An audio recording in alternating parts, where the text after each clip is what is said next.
All right, so today we're gonna be playing Shuffle with Brainrot because I just love me some Brainrot games.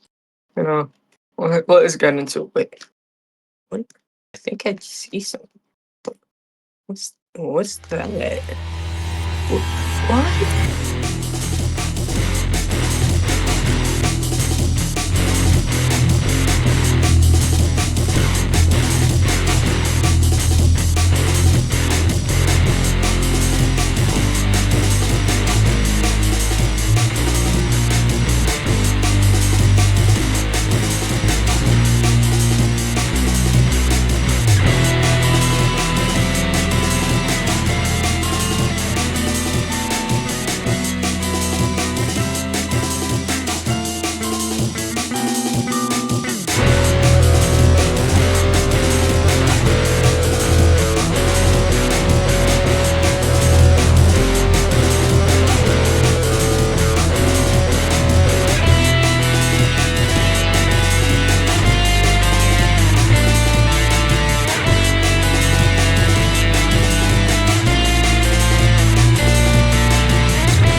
Welcome to Zenith Tower. Now, this game is a parkour-based roguelike procedurally generated game with lots of different mechanics and interesting ideas, and it's very new as of now. I don't know when this game video is going to come out, but it's very new, and it's very low on players. For me, right now, it's averaging about 500, and I would like to see this game get some, more attention because it's really good and well made and seems to have a lot of passion put into it.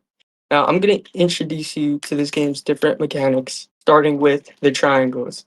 Now, these triangles each have their own purpose, and there's four of them, four types of them, that is. And starting with the orange ones, these ones give you the game's currency and can come in two different colors, as I've seen, like this like whitish shade and orange. Then there's the blue ones. The blue ones increase jump power, which is incredibly important for parkouring around the map and just getting farther in your run. Then there's the red ones, which increase walk speed, and the most important one I'd say probably is the green ones, which increase, which give you health back. Depending on what point in the game you are, they each have their own priority. Like earlier in a run, you might want to prioritize red and blue ones for movement, while later in the game, you might want to prioritize currency, as you don't really need to get more movement and jump power as you get later on because it can be harder to control. Now, beyond just the triangles, we have these boost pads. These will boost you in the air, but more importantly, while you're getting boosted into the air, you will clip through any sorts of terrain your head bumps into, which allows you to just phase straight through it and helps a lot with getting through movement. Next up are the boost orbs. These, I think, are a Critical Legend reference, actually. Or not Critical Legend, you know what? Critical Adventure, I think it was. But when you jump on these, it boosts you in the air, obviously, and cancels your fall damage, which I'll be getting to in a second. And most importantly, give you three special double jumps. These are one-time use each, but you can stack up on a lot of them, especially if you have a build more centered around them, and can help you a lot with movement. And then there's my personal favorite part of the game, the statues. Now here I have the Statue of Judgment, which allows me to have a percent chance to dodge any attacks. And you can have up to three statues equipped at one time, but the silver lining is that some of them stack, so you can get multiple of these statues of judgment, and they increase your damage evasion chance more and more and more until you will be dodging like half the attacks thrown at you.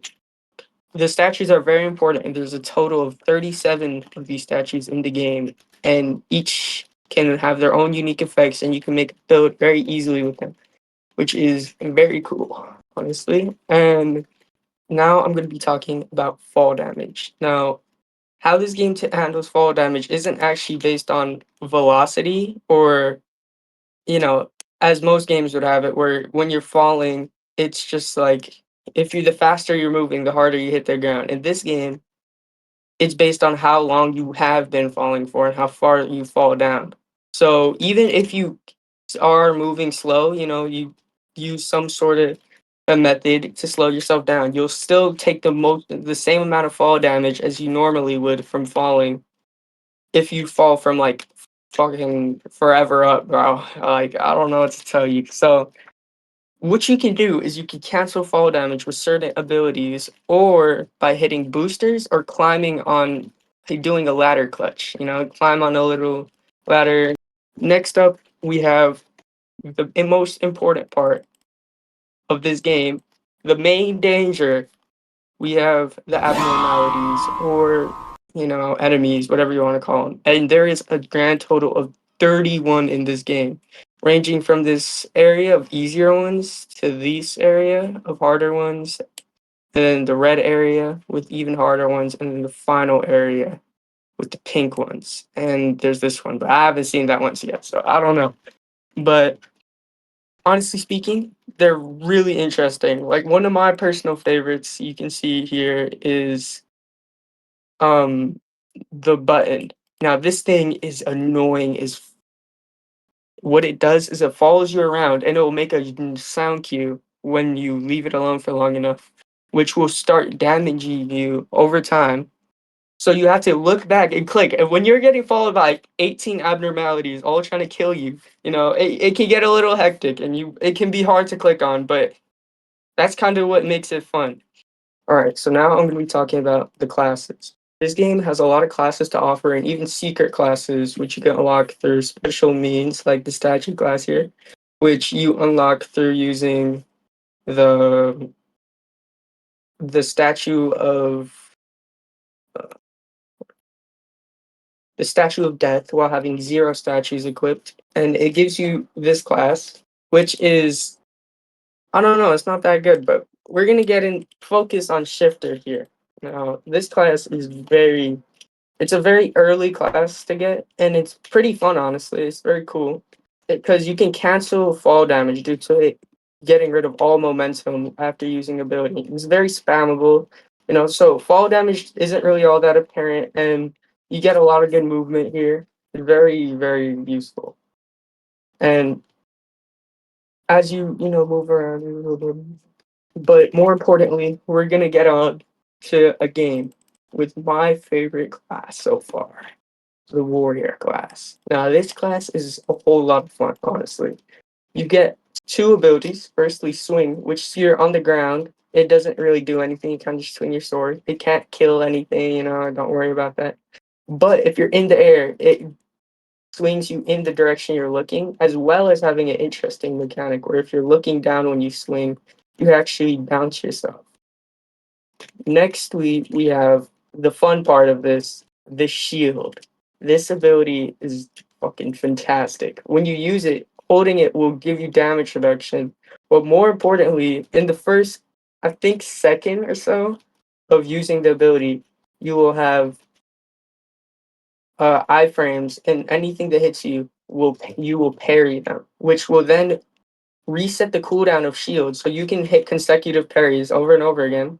And this is ridiculously good because you can parry abnormalities, and more importantly, using my favorite statue, the Statue of Hatred, you can activate the contact damage it gives on abnormalities while not actually getting damaged yourself. So if you parry something that's close range, like the rook here, for example, um, you can damage it while not taking damage yourself. Or if I go into this snail, I just killed the shit out of it, man.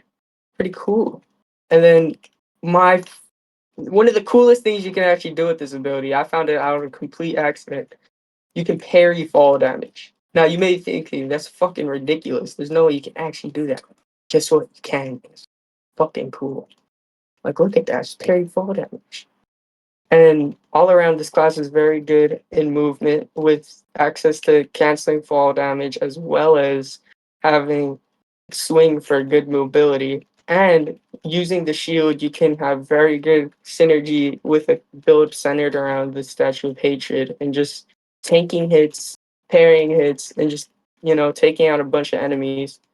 And if need be, you can run away, obviously, with a great movement. So this class is very good for this type of build and is my personal favorite. And so now you're just gonna watch me do my ride.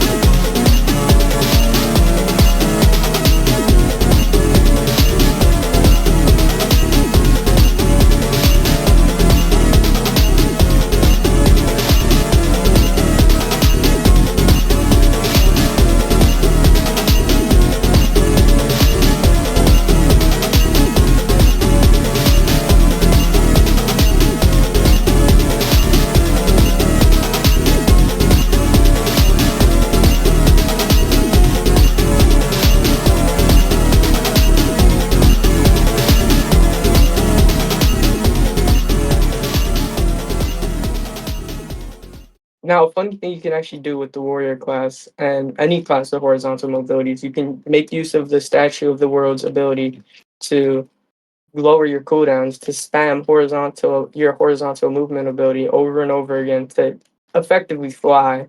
And this is actually not as good as you think it would be because granted you can get a lot of you can get a lot of climbing out of this, but you can't really survive at the higher heights. As first of all, you'll build your abnormalities incredibly quick if you start spamming this, and this can be very dangerous. And second of all, as you do this, you will be hit by just about any abnormality that doesn't directly need to hit you. Because if you aren't hitting combos or hitting orbs, specific abnormalities like rate, for example, which you need to bounce on a bounce pad or a orb frequently to avoid damage from them, will just kill you. So it's a funny thing you can do, but it's not very practical in most situations.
Now, I want to finish this video by saying I'm actually not very good at this game. You know, the game just came out. I'm kind of new to it.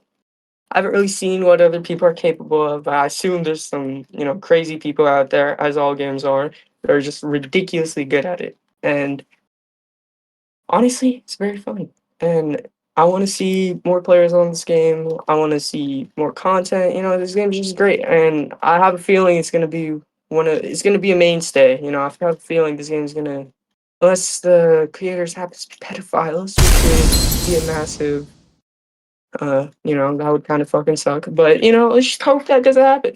And I'll see you.